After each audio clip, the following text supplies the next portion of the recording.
ជំរាបសួរពុកម៉ែបងប្អូនទាំងអស់គ្នាសម្រាប់បងប្អូនមកបង្កើតវិឆាទាំងអស់គ្នាបានឡើយយើងចាប់ផ្ដើមតទៅទី1យើងដាក់ឈ្មោះទី2យើងដាក់ Cambodia ទី3ដាក់លេខទូរស័ព្ទទី4ដាក់ password តមកយើងចុច create ហើយ next ហើយចុច start ឲ្យបងប្អូនមើលអក្សរខាងលើនេះហើយបន្ទាប់មក create ទៅតាមអក្សរហ្នឹងមកសម្រាប់ខ្ញុំ translate មើលឲ្យបងប្អូនគេឲ្យចឹងតាមគេចឹងណាចុច start ទី1បងប្អូនហើយយើងទៅបង្កើត Gmail សម្រាប់បងប្អូនមាន Gmail ក៏អាចដាក់ទៅបើខ្ញុំអត់មាន Gmail ទេខ្ញុំទៅបង្កើតថ្មីដោយសារ Gmail ខ្ញុំនៅក្នុងនេះប្រើរួចហើយបងប្អូនចុចតាមខ្ញុំចឹងមកចុច Google ហើយ create account ចុចសញ្ញាខាងលើហ្នឹងមកដូចខ្ញុំដាក់សញ្ញាព្រួយអញ្ចឹងហើយបងប្អូនដាក់ឈ្មោះមកបងប្អូនខ្ញុំដាក់ឈ្មោះ WT អញ្ចឹងហើយសម្រាប់ថ្ងៃខែឆ្នាំកំណើតបងប្អូនដាក់ចាប់ពីអាយុ18ឡើងទៅលើបងប្អូនហើយកន្លែងនេះបងប្អូនយកមួយណាក៏បានដែរបើខ្ញុំយកខាងលើអញ្ចឹងណាហើយខ្ញុំគ្រីសយក Gmail ខាងលើហើយចុចបំពេញ password នេះកន្លែងបង្កើត password ថ្មីបងប្អូនបង្កើត password ដែលយើងនេះទុក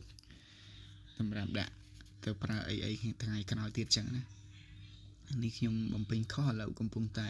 បំពេញម្ដងទៀតសូមបងប្អូនរងចាំតិចទៅបាទឥឡូវខ្ញុំបំពេញអូខេហើយខ្ញុំ scroll មកខាងក្រោមខ្ញុំចុច agree បាទឥឡូវរងចាំតិចបងប្អូន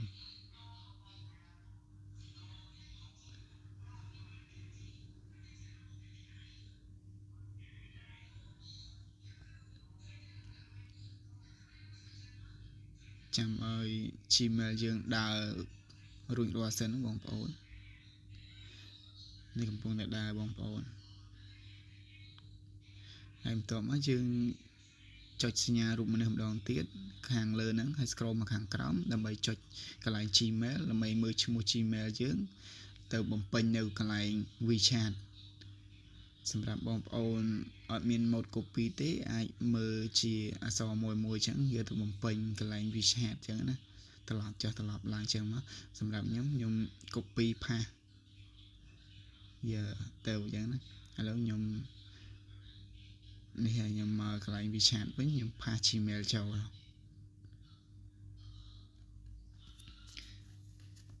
ហើយចុច OK មកបងប្អូនហើយចុច I have complete verify នេះបន្តិចមកខ្ញុំមិនសូវចេះអង់គ្លេសទេហើយចុច OK ទៀតបងប្អូនហើយត្រឡប់ទៅកន្លែង Gmail យើងវិញដើម្បី confirm Gmail ហើយចុចតាមខ្ញុំចឹងមកបងប្អូនយើងចេះចុចទៅវាមិនជាប់ទេបងប្អូនហើយចុចចេះចឹងមកតែលោតតែគ្រីសមកដឹងយើងហើយនេះលោតគ្រីសបងប្អូនហើយបន្ទាប់មកយើងត្រឡប់ទៅកន្លែង WeChat យើងវិញចុច I have complete នឹងម្ដងទៀតវានឹងលោតកូដឲ្យនេះបងប្អូននេះហើយយើងយក WeChat ដែលមិត្តភ័ក្តិយើងមានមុនអញ្ចឹងយើងទៅ scan ទៅមកលោតអូខេចឹងបងប្អូនលោតសញ្ញាគ្រីសចឹងហើយផ្ញើសារទៅលេខទូរស័ព្ទដែលយើងបានដាក់ចឹងណាសម្រាប់បងប្អូនដែលមាន account យើងយកខាងក្រោមដើម្បី login account ចាស់បើចង់បង្កើតថ្មីយកខាងលើមកសម្រាប់ខ្ញុំចង់បង្កើតថ្មីខ្ញុំយកខាងលើឥឡូវនេះខ្ញុំបានបង្កើតរួចរាល់ហើយវាកំពុងតែដើរតែយើងនៅចុចតាមដំណើរការ WeChat ចឹងទៀតណាបងប្អូនហើយយើងចុច I have ហើយ done ឥឡូវ WeChat យើងបានជោគជ័យមួយកម្រិតហើយយើងចុច next ទៀតមកចុច next ទៀតឥឡូវរងចាំតិចទៅវាពងតែដើរ